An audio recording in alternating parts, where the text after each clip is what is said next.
Priatelia, ahojte. Keď už som si myslel, že produkty od Hermana nemôžu byť lepšie a nemajú ma čím prekvapiť, tak sa mi do rúk dostala táto vecička. A oni to opäť zvládli. Opäť ma dokázali prekvapiť s tým, čo ich produkty zvládnu. A toto je naozaj neuveriteľné. Dnes sa pozrieme na akú chvostovú pílu Herman AXRS 1800.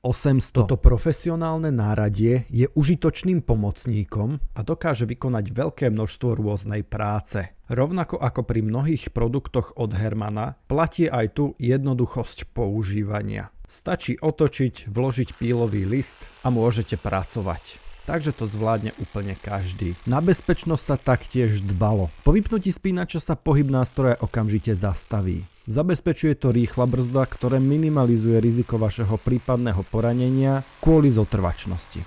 Pílové listy sú určené na rôzne materiály. Drevo, konáre, PVC, dokonca aj železo. Klince v hranoloch či doskách, ktoré chcete odpíliť, už nie sú viac problémom. Nemusíte sa obávať, že na nejaký narazíte, pretože tieto listy si s tým hravo poradia. Tieto listy si poradia aj s tenším kovom, ktorý hravo odpília. PVC potrubie nie je žiaden problém. Hladký a rýchly rez a vďaka malým rozmerom sa dostanete aj na menej prístupné miesta.